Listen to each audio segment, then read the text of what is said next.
Prefeitura Municipal de Uberaba, por meio da Coordenadoria da Diversidade LGBT+, da Fundação Cultural de Uberaba, promove um concurso Miss e Mister LGBT+ Uberaba. O concurso é uma das atividades que integra a primeira semana da diversidade LGBT+.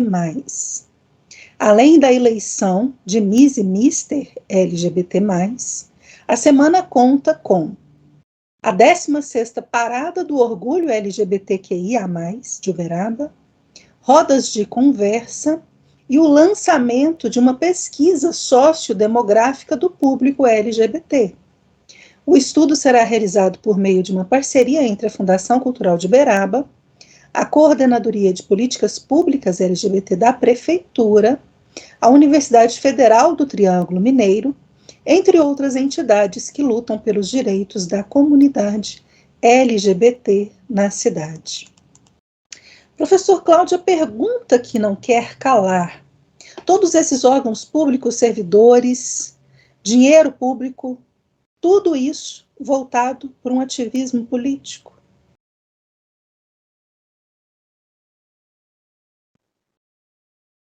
Então, Gi, isso é muito preocupante. Esse assunto, felizmente, está sendo bastante discutido aqui nos grupos de WhatsApp aqui da cidade e entre as pessoas, porque é uma situação que, assim, eu não concordo que a gente passe por essa situação, mas já que tem que passar, é importante que ela seja divulgada e debatida para as pessoas poderem compreender o que está acontecendo e se posicionarem. E eu estou vendo o seguinte: nós estamos comprando no sentido, nós estamos votando num político, pensando que ele é uma coisa, e quando ele está lá no poder, ele se torna outra. Nós estamos sendo enganados como eleitores. Essa prefeita de Uberaba, a Elisa Araújo, ela conquistou muito voto de conservadores aqui em Uberaba, inclusive muitos evangélicos da cidade apoiaram ela, entre outros cristãos. Só que as pessoas esqueceram de olhar uma coisa, Gi. Quando a gente escolhe um político, é muito importante a gente olhar o partido que o político faz parte. As pessoas se deixaram iludir pela pessoa e não prestaram atenção no partido e nas pautas políticas do partido. Sabe qual que é o partido da prefeita? A prefeita é do Solidariedade. E ainda tem pessoas aqui na cidade que dizem que ela é bolsonarista.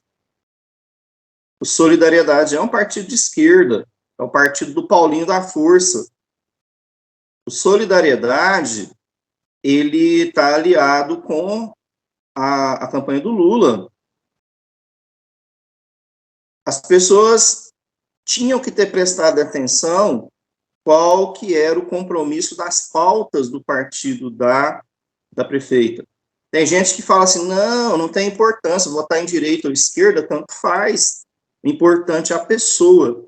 Não, o partido onde a pessoa está diz muita coisa, porque se ela está naquele partido, é porque ela tem alguma identificação com as pautas que o partido defende.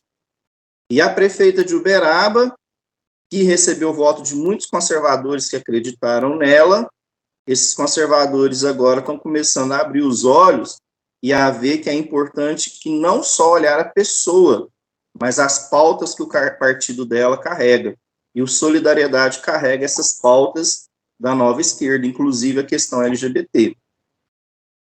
E aqui vale ressaltar uma coisa importante, para não sermos chamados de homofóbicos, que é o discurso de ódio que a esquerda faz contra quem faz uma análise sobre esse tipo de assunto. A gente destaca o seguinte: nós sentimos que as pessoas homossexuais, as pessoas bissexuais, as que não são héteros, elas são pessoas que merecem ser respeitadas como seres humanos e são nossos irmãos por parte de Deus, com direito a ser feliz, a trabalhar, a ter sua saúde atendida, a estudar. Isso é uma coisa.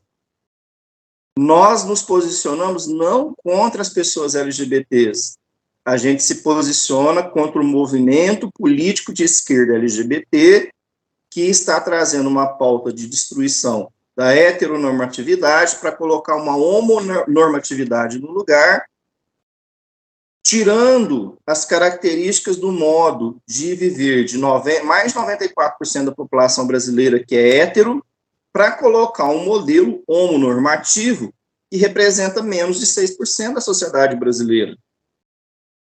As minorias precisam ser incluídas, com certeza, mas a inclusão da minoria não se pode ser feita com o custo da exclusão da maioria, porque o que está sendo proposto é que a maioria se adapte às necessidades da minoria. É isso que está acontecendo. Então, um LGBT de um movimento político organizado que tem essa pauta, se ele chegar e falar para mim assim, olha, mas você está desrespeitando, não está tendo empatia com as pessoas LGBT, as pessoas que não são héteros. Aí eu vou ter que revidar e falar para ele, olha, se eu olhar por esse aspecto, se você quer destruir a heteronormatividade, colocar uma homonormatividade no lugar, você também não está respeitando a minha heterossexualidade. Por que você quer que sua homossexualidade seja respeitada, mas você também não pode respeitar a minha heterossexualidade? Então, são coisas que precisam ser discutidas, né? O espaço é de todos. O espaço é de todos, e como ele é de todos, ele é compartilhado. E como ele é compartilhado, precisam existir regras. Então, existem as regras desse grupo e existem as regras dos grupos que não vivem igual os LGBTs. Então, essa imposição, ela não é aceitável. E é muito ruim a gente ver que dinheiro público dos impostos que a gente paga, que deveria ser investidos em saúde, educação, desenvolvimento econômico para gerar emprego e tudo mais, está sendo gasto para promover, inclusive, ideologia de gênero, porque lá vai ter Miss Trans, que é o homem biológico que se sente mulher, e Mr. Trans, que é a mulher biológica que se sente homem. Dinheiro público sendo gasto para promover ideologia de gênero, Gi. Você tinha me perguntado no começo, eu não concordo com isso que está acontecendo. Dinheiro desviado, de certa forma, que poderia estar atendendo a todos, atendendo uma propaganda ideológica de um pequeno grupo, né, Almara? Sim, Gi. Eu acho que eles poderiam até fazer esse concurso aí, sabe? De beleza para mulheres e homens trans, mas não com dinheiro público, né? Façam com recursos próprios, né? Eu vou levar o meu comentário, pessoal, para o lado do esporte, tá? Vou aproveitar essa oportunidade aí para falar do que eu acho injusto com relação a essa pauta LGBT aí, né, trans. Eu acho muito injusto, pessoal, atletas trans competirem com mulheres. Eu vou levar meu comentário por aí, tá? Esse concurso aí, eles estão até concorrendo, né, com seus iguais. Então, eu acho até justo. Mas, você permitir que homens possam competir com mulheres, aí eu acho injusto. Tá? Homens biológicos. Vocês concordam? Então, assim, ninguém se importa como que as pessoas elas estão vivendo, como que elas querem seguir suas vidas, com quem que elas querem se relacionar. A gente não tá nem aí para isso, né, pessoal? Cada um vive do jeito que quiser, tá? Só que não dá para bater palma para essa política aí, que está prejudicando muito as mulheres, atletas, né?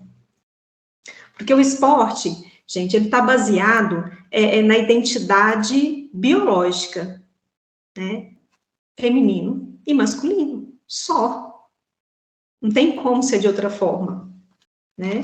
Homens, eles têm um hormônio chamado testosterona, que faz toda a diferença, né? Toda a diferença no esporte. Então, assim, nas competições, as mulheres, elas precisam fazer aquele exame antidoping para saber se elas não estão usando nenhuma substância que vai melhorar o seu desempenho. Elas têm que passar por esses exames, para não ser cometido nenhuma injustiça com a outra atleta, né? Porque se a mulher toma alguma substância, ela vai ter um desempenho melhor que a outra colega dela. Então, isso não é justo, por isso que existem os exames antidoping. E agora querem colocar mulheres trans para competir com mulheres? Existe coerência nisso, gente? Não existe, ué. Porque é um homem. É um homem. E é claro que ele está usufruindo das benesses da testosterona natural, que ele tem, assim, sei lá, 15 vezes mais do que a mulher. Então, como eu disse, pessoal, a gente pode apoiar as pessoas nas suas escolhas, tá? Mas homens competindo com mulheres não dá, tá? Isso não dá. Isso aí, ele não é inclusivo, tá? Pelo contrário, isso é muito exclusivo, tá? E sabe por que essas coisas estão avançando tanto? É porque as mulheres aí estão caladas, as pessoas estão caladas, as atletas estão caladas. As mulheres, elas têm medo de serem chamadas de transfóbicas, de homofóbicas, de outras coisas aí, porque o discurso de ódio que eles falam que a gente faz, quem faz são eles, tá? Então, as mulheres aí, elas foram caladas por essa política injusta, tá? Infelizmente, as pessoas têm medo de falar por medo de serem taxadas aí de transfóbicas. Então, eu digo para as mulheres, não tenham medo disso não, gente. Não tenham medo disso não. Porque se a gente se calar, como é que vai virar esse mundo? O que vai virar esse mundo? Porque isso aí é uma política muito suja. Está excluindo as mulheres. Está excluindo as mulheres. Onde que está o movimento feminista? Para proteger, para apoiar essas mulheres. Então, assim, a ciência, a biologia, ela não vai mudar porque a esquerda quer, tá? A biologia, a ciência não vai mudar porque a esquerda quer, não, gente. Homem é homem, mulher é mulher. Isso é uma insanidade, gente. Pelo amor de Deus. Engraçado é que você não vê homens trans, né? Homens trans querendo lutar aí com um lutador de MMA, né? Porque eles seriam massacrados lá, né? Porque mesmo sendo homens trans, biologicamente são mulheres. Não tem como competir com um homem, gente. Tá?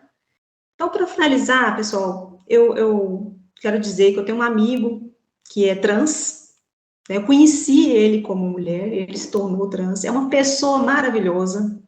É uma pessoa que eu admiro muito. Ele trabalha, ele tem namorada, ele é conservador, tá? Ele faz trabalho social, tá? Faz caridade, ama a família, ama a mãe, tá? É professor de educação física também, vai se tornar um personal trainer futuramente.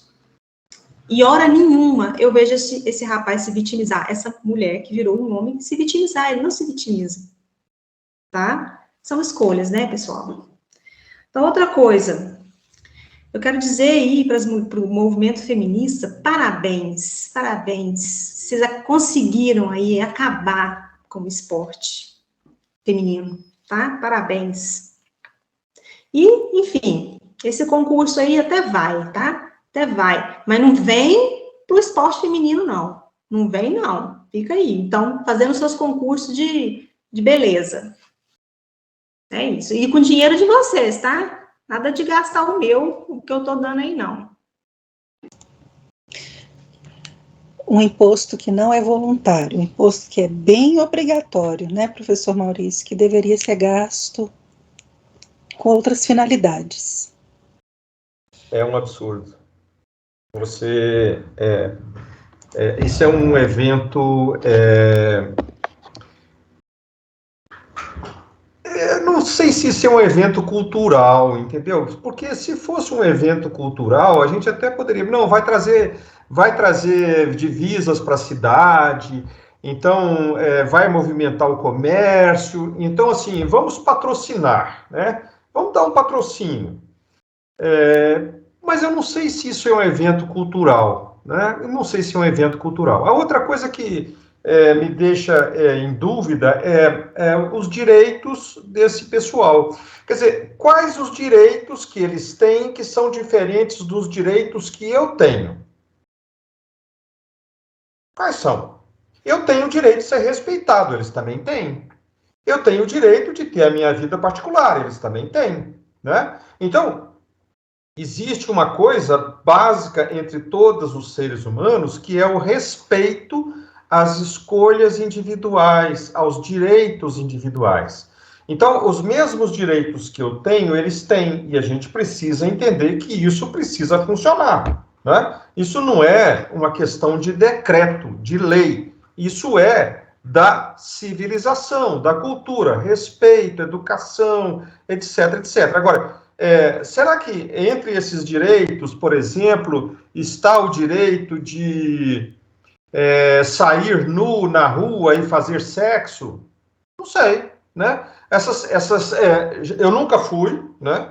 Nunca vi, né? Não tem interesse, né? Não sou nem a favor nem contra, mas nunca vi. Mas já li várias coisas que acontecem, por exemplo, né? Acontecia, por exemplo, na grande parada LGTB, não sei mais que, lá de São Paulo, né? Que acontecia de tudo na rua, durante o dia, na vista de todo mundo, né? Eu vi, por exemplo, um vídeo, né, de um cara que urinava em cima de outro na marquise. Será que isso é o direito de fazer qualquer coisa? Então, eu sou contra. Eu sou contra esse direito sem direito, né? Esse direito sem direito. O resto, né, a questão do direito humano, eu acho que não tem diferença entre o meu direito e o direito deles. E o que precisa existir é o respeito, né? Então, primeiro, eu sou contra usar dinheiro público para isso. Eu não sei se existe direitos diferentes desse pessoal com relação a mim, tá? Ou a vocês aí, né? A Gi, a Almara, ao Cláudio, eu não sei se eles têm mais direitos ou se nós temos mais direitos do que eles. Eu acho que nós temos os mesmos direitos. Nós somos, primeiro, cidadãos. Somos seres humanos, então nós somos todos iguais perante a lei. Pronto. Não existe diferença de direito. Agora, eles podem, né, dentro da lei, né, fazer tudo aquilo que é permitido e a gente também, né? Então, essa questão, por exemplo, da união matrimonial, né? Porque vou casar. Tudo bem, pode casar, ué, né? Pode casar, né? Eu não vejo nada demais nisso. O Estado regulamentou que pode casar, porque isso é uma questão que envolve bens materiais, né? Então, se das pessoas que se ama, que se casam, que se ajunte, morre, né, se ela não tiver amparada por uma lei, ela fica sem nada, né? Então, quer dizer, isso é uma coisa importante. Então, isso é um direito, né? As pessoas que moram junto, que cuidam umas das outras, têm o direito de ter direito à herança, né? Aí, vamos para frente. Vamos poder ter filho. Eu acho que duas pessoas que têm costumes, que bons costumes, por que não pode adotar um filho? Pode adotar, também não tem nada contra, não, né? Mas o Estado precisa ficar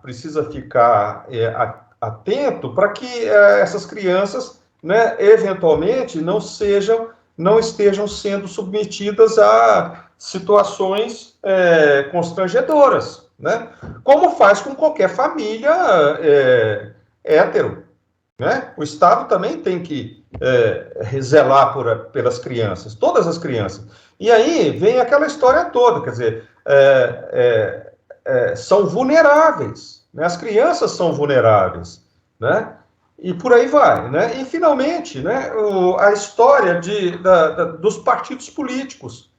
Essa senhora que é prefeita de Uberaba, ela era do Partido Novo, né? Aí Uberaba não conseguiu atingir as prerrogativas que o Partido Novo exigia para que tivesse um diretório na cidade e lançasse candidato a prefeito. Aí ela saiu do Novo e foi para esse partido. Nem sabia que ela estava no Cidadania. No Cidadania, não, no...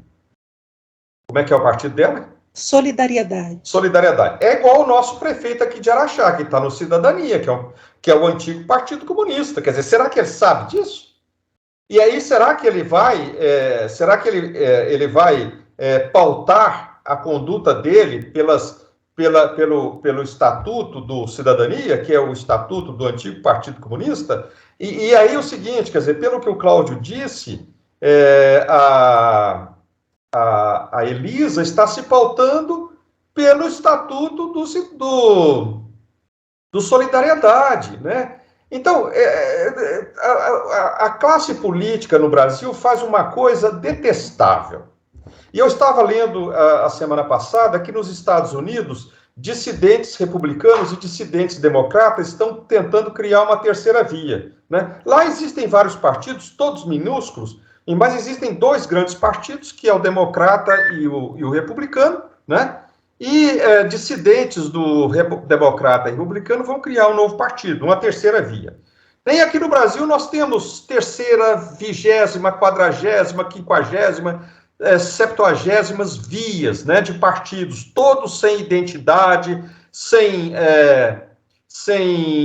qualquer responsabilidade civil. Eles existem para enganar o eleitor. E aí o eleitor acha que tem tanto partido que tanto faz, né? Tanto faz votar num ou no outro, que acaba votando, dando voto personalista.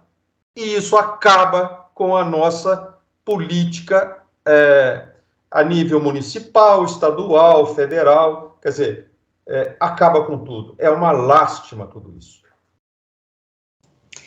Professor Maurício, respondendo, senhor, eu não sei se o nosso prefeito sabe que o Cidadania era o Partido Comunista, mas que ele tem atitudes típicas de ditadores comunistas, isso nós experimentamos na pele nos últimos 2 anos. Tivemos até toque de recolher, como se estivéssemos aí em guerra, sendo obrigados a ficar trancafiados em casa a partir das 8 horas da noite, como se fôssemos um bando de bandidos e a casa, o cárcere privado.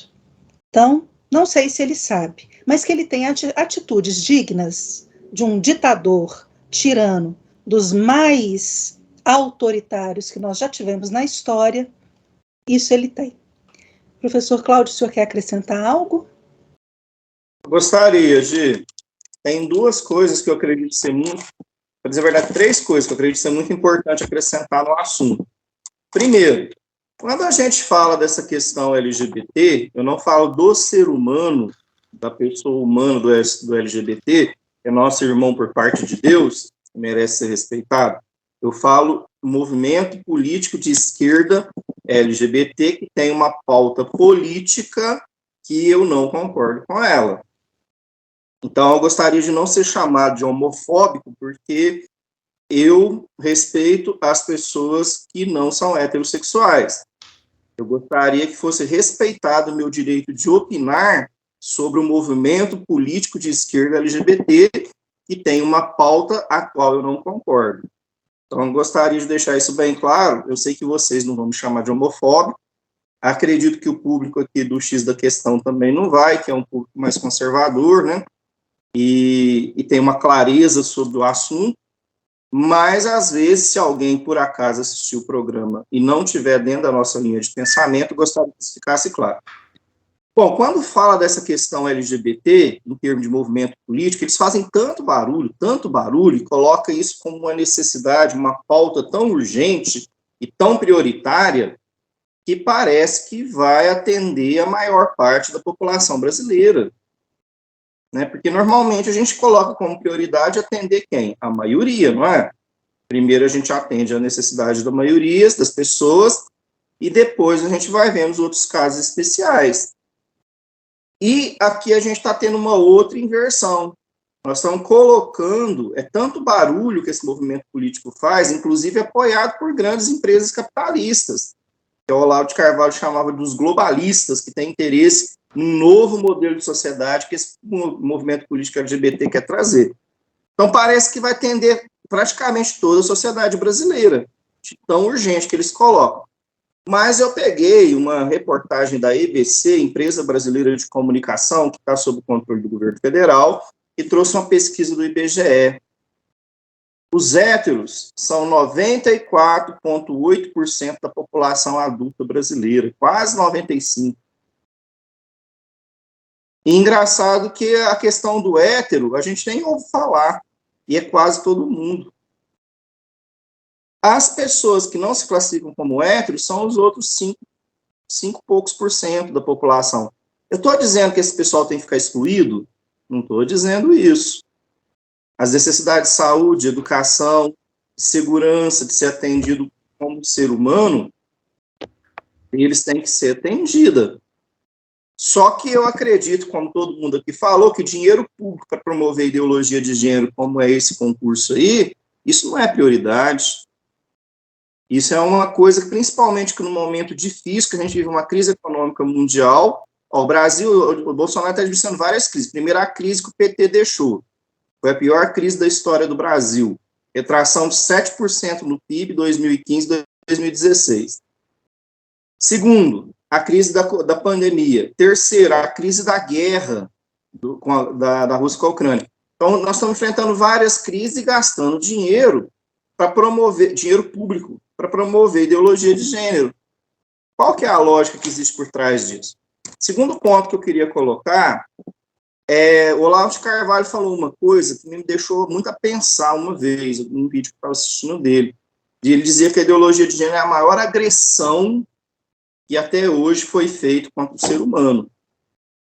Porque você vê uma coisa e você é obrigado a dizer que está vendo outra. Toda a sua percepção sensorial, que é natural, ela está tendo que ser distorcida, artificializada, por causa de um movimento político que promove essa ideologia de gênero. Então, se eu vejo um homem, e esse homem quer ser chamado de mulher, eu tenho que ir contra toda a minha percepção sensorial que está vendo o homem, dizer que eu estou vendo uma mulher. E se eu vejo uma mulher que acha que é homem, eu tenho que ir contra as minhas percepções sensoriais, que são coisas naturais do ser humano, que percebe que é homem e mulher, e dizer que eu estou vendo um homem, sendo que, na verdade, é uma mulher.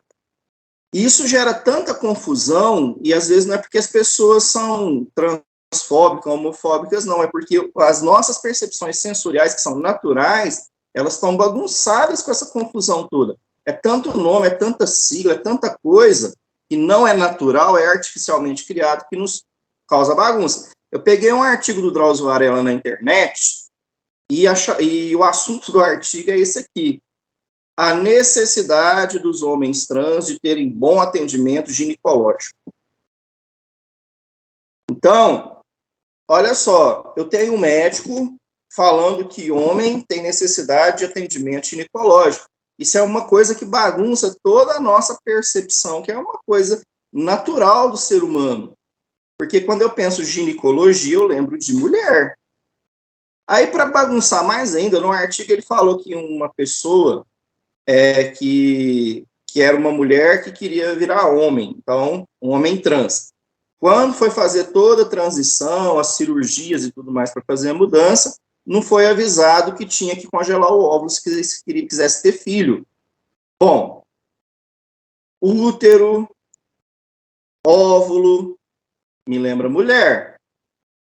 Mas o óvulo dela estava sendo congelado para ela ser um pai. Tá vendo como que isso é uma coisa maluca? Eu tenho uma mulher trans, eu tenho um homem trans que é um homem que engravida. Então, são coisas que bagunçam toda a nossa percepção sensorial. E, para finalizar, eu queria fazer uma última observação. Não é só a prefeita Elisa que está fazendo esse investimento nessa questão LGBT, incluindo a ideologia de gênero, já vem do prefeito anterior, que é o Paulo Pial, que era do MDB, que é um partido que tem gente com várias tendências, né, políticas. Ele já foi do PFL, que era o nosso, praticamente, o único partido de direita antigamente. Então, a gente esperava que na gestão dele a gente tivesse pautas mais conservadoras, mas ele trouxe para dentro da Fundação Cultural toda essa política que a prefeita Elisa, que é de um partido de esquerda, está mantendo em relação à pauta LGBT, não é o caso aqui, mas na discussão de hoje, mas também há a pauta racial, entre outras. E eu queria acrescentar que na gestão do prefeito Paulo Piol, que é o prefeito anterior, cultura LGBT é declarada patrimônio imaterial cultural de Uberaba, com referência a nível nacional. Vou repetir, cultura LGBT+, é declarada patrimônio imaterial cultural de Uberaba. Saiu no estado de Minas essa notícia, na gestão do Piau. E qual que é o objetivo disso? Segundo a Fundação Cultural de Uberaba, que é quem está à frente dessas políticas, é o setor da prefeitura que fica por conta disso, eles têm uma coordenadoria LGBT dentro da Fundação Cultural que leva essas pautas adiante. Eu não vejo outra utilidade para essa coordenadoria do que promover o movimento político LGBT e a ideologia de gênero. E aqui diz o seguinte, que a importância de Uberaba se tornar patrimônio imaterial cultural LGBT, o motivo, primeiro, a Parada do Orgulho LGBT, que acontece desde 1989, Bloco da Maria Giriza, há mais de 30 anos, concurso Miss e Mister LGBT, que é o que vai acontecer amanhã. Qual o objetivo disso? Por que que isso é bom, segundo a antiga gestora da Fundação Cultural? Abre as portas para que isso seja feito em outros lugares de Minas Gerais e do Brasil. Essa é a grande importância. E finalizo dizendo o seguinte, quem é responsável de levar essa pauta LGBT adiante dentro do governo da Elisa, que é o Vinícius Andrade Martins, o Vini Sim, é candidato a deputado estadual esse ano. Eu não tenho nada contra pessoas que não sejam héteros se candidatarem. Eu posso ter contra a pauta que elas defendem. Então, se um homossexual se candidata a um cargo político, eu não vou deixar de votar nele porque ele é homossexual. E como diz o Bolsonaro, também não vou trazer ele para o governo por causa disso, se eu trouxer por competência. Então, o que eu vou olhar? Eu vou olhar o partido dele e as pautas que ele carrega. E pelo que eu vi o Vinicim fazer aqui na Fundação Cultural de Uberaba, em torno do movimento político LGBT, eu não voto nele, não recomendo o voto. Porque eu acredito que, como deputado estadual, ele vai fazer o quê? Ele não vai trabalhar pelo progresso de Minas Gerais, ele não vai trabalhar pelo nosso desenvolvimento, ele vai trabalhar pela pauta do movimento político LGBT. Nada contra a pessoa dele, mas as pautas que ele defende. Com certeza. E a gente está chegando num momento que a gente precisa ter muita atenção a isso.